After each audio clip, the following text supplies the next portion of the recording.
Commuters are experiencing extreme price increases from ride-hailing apps due to the transit strike. Our reporter Madison Buckingham spoke with the manager of a lower mainland taxi company to find out how they are handling the higher demand. And Uber were met with high wait times today. General Manager at Bonnie's Taxi, Imam Bari, says the company has all 180 vehicles on the roads to compensate for the sudden increase in demand. Despite this, he says that there's consistently 100 calls on the line. We are busy. We are trying our best to give as much service possible, but as you know, we are limited. The vehicles are limited. Bari says that Bonnie's Taxi understands customers' frustration and they will continue to work hard to service the Greater Vancouver area. Madison Buckingham for BCIT The Crow. So Maddie joins us here today. So Maddie, what are some tips for those who are relying on taxis during the strike?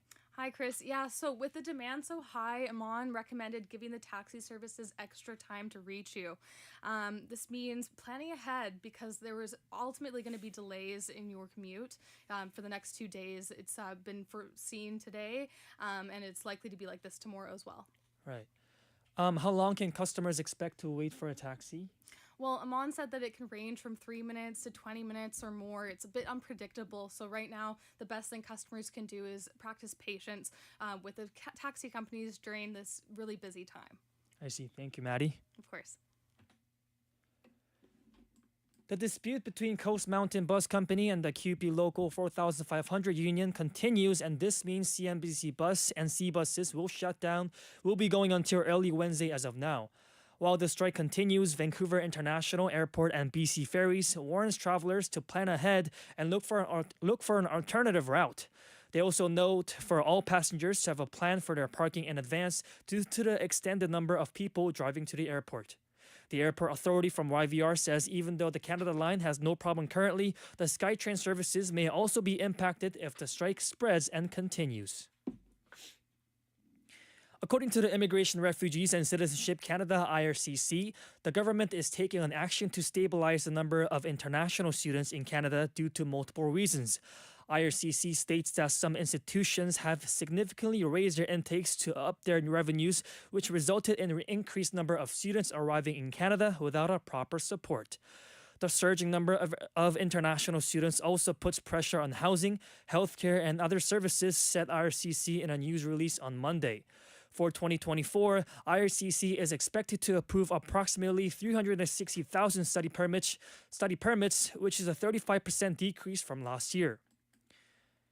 One of Martin Luther King Jr.'s son has died, and Derek Dennis from the ABC News reports. Personal tributes being extended far and wide on the passing of Dexter Scott King, the youngest son and the third child of Dr. Martin Luther King Jr., his sister Dr. Bernice King expressing her heartbreak. His brother Martin Luther King III saying the sudden shock is devastating. The Reverend Al Sharpton adding Dexter was only 7 when his hero, his role model, and most importantly his father was taken from us. He turned that pain into activism. Dexter Scott King served as chairman and longtime leader of the King Center. He died of prostate cancer and was 62. Derek Dennis, ABC News.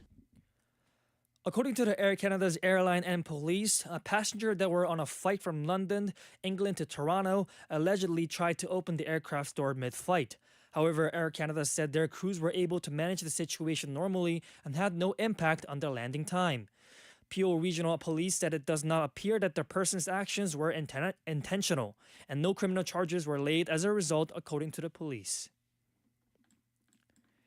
It's the final primary push for former U.S. President Donald Trump and Nikki Haley in New Hampshire. Steve Portnoy from the ABC News reports. The frontrunner holds his final pre-election rally tonight here in the lakeside town of Laconia. Jeremy, in line to see him, says he believes Donald Trump is best suited to solve the country's problems. The fentanyl coming in, the border, and Trump's going to get rid of all that. Hoping to close the gap, Nikki Haley's been appearing across the state, hitting this point hard. Americans have said they don't want a Trump-Biden rematch. It's a message that appeals to June, who says she won't vote for Biden and could never vote for Trump. I could not in good conscience vote for somebody with criminal potential. Stephen Portnoy, ABC News, Laconia, New Hampshire. More than 30,000 professors and support staff have launched a week-long strike against the California State University system. Jackie Quinn from the Associated Press has more on the story. Instructors, librarians, plumbers, and other members of the California Faculty Association have walked off the job for a week on this first day of the spring semester. They're demanding higher wages, more manageable workloads, and increased parental leave.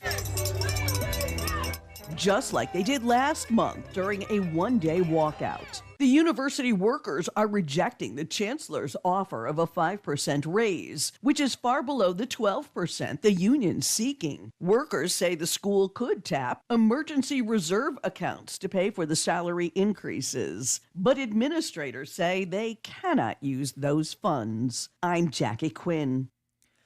Canadian Norman Jewison, who directed numerous Oscar-recognized films, including Moonstruck, In the Heat of the Night, and Fiddler on the Roof, while advocating for homegrown cinematic talent, has died, and he was age 97. Do you love him, Loretta? Ma, I love him awful. Oh, God, that's too bad. A publicist for the Toronto-born filmmaker confirmed that the director died peacefully at his home on Saturday. Jewison began his career as a young stage actor, but it was early work in directing variety shows at the CBC that helped open doors to Hollywood. His Hollywood films ranged from Doris Day comedies and Moonstruck to social dramas like the Oscar-winning In the Heat of the Night. He was a 3-time Oscar nominee and in 1999 received an Academy Award for Lifetime Achievement. Emily Joveski, The Canadian Press.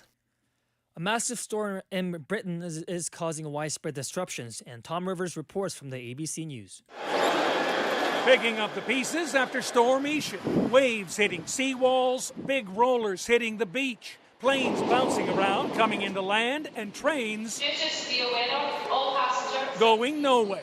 The overnight storm off the North Atlantic hit most parts of the UK and Ireland, some strong gusts knocking off roof tiles and downing trees. Tens of thousands of people were without electricity, which is now slowly coming back online. Tom Rivers, ABC News, London. The high for today's weather will be 7 degrees, while the low will remain at 6 degrees. And it will rain all throughout next week, so if you're not from Vancouver, you may want your umbrella to be your best friend. And we'll be back in a minute after this short break with sports.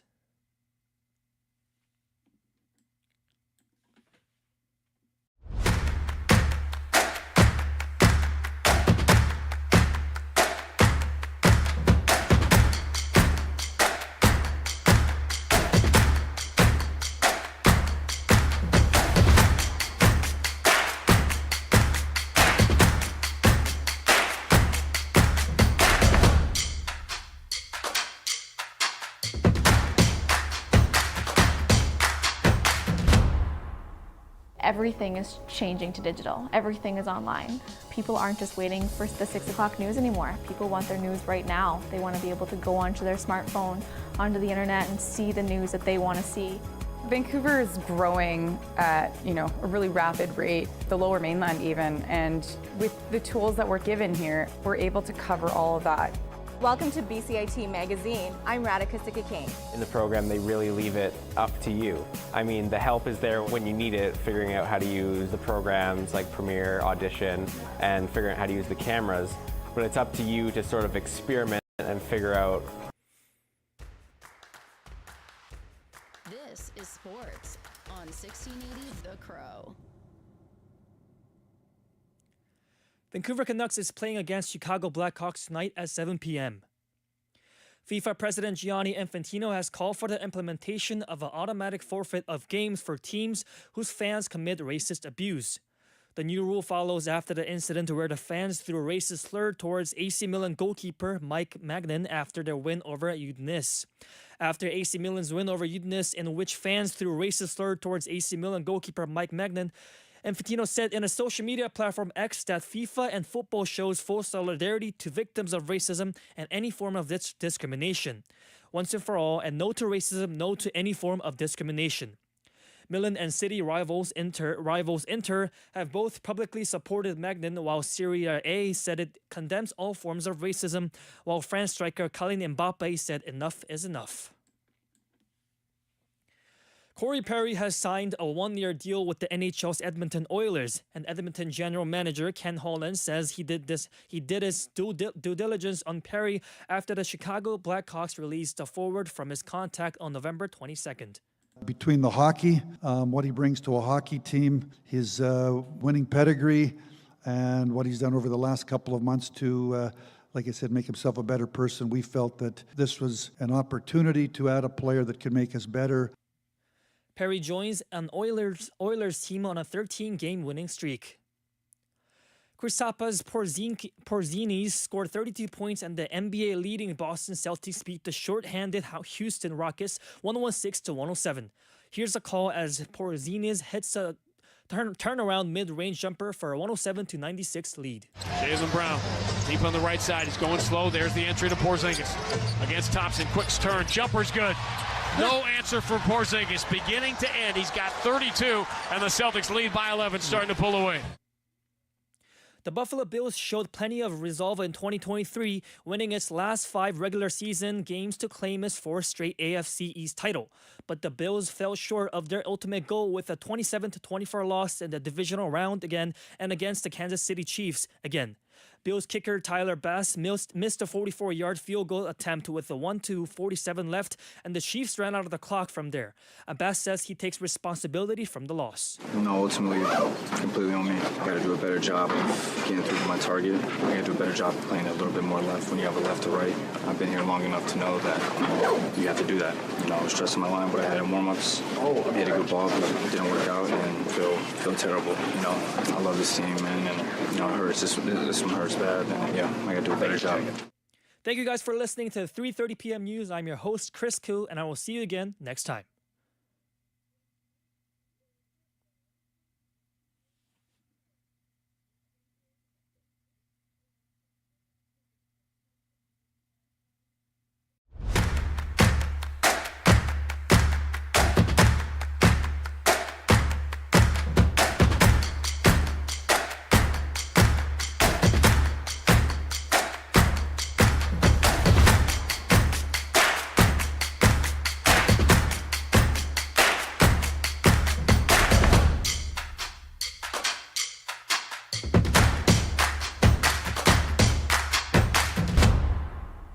Everything is changing to digital.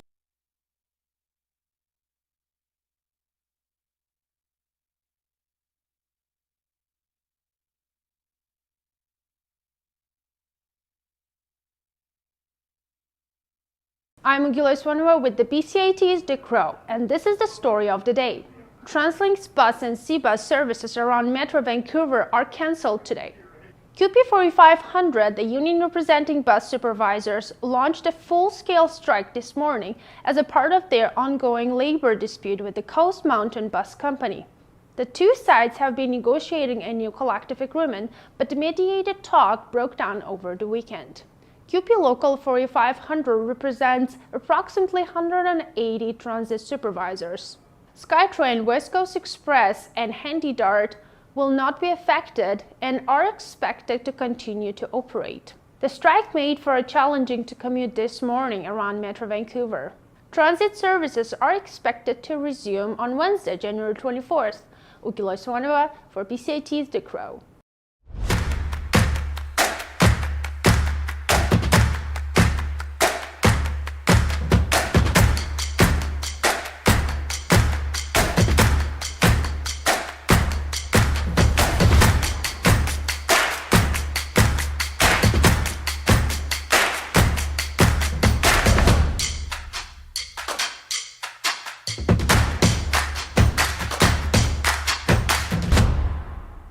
Everything is changing to digital. Everything is online. People aren't just waiting for the 6 o'clock news anymore. People want their news right now. They want to be able to go onto their smartphone, onto the internet, and see the news that they want to see. Vancouver is growing at a really rapid rate, the Lower Mainland even, and with the tools that we're given here, we're able to cover all of that.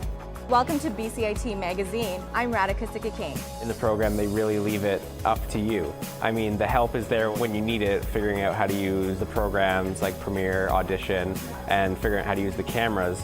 But it's up to you to sort of experiment and figure out what you can do when you go out in the field. They brought candles and flowers to remember the student who lost her life yesterday. Theresa May says the international community condemns Moscow. They really make sure that you know the basics and you are able to put out a quality product.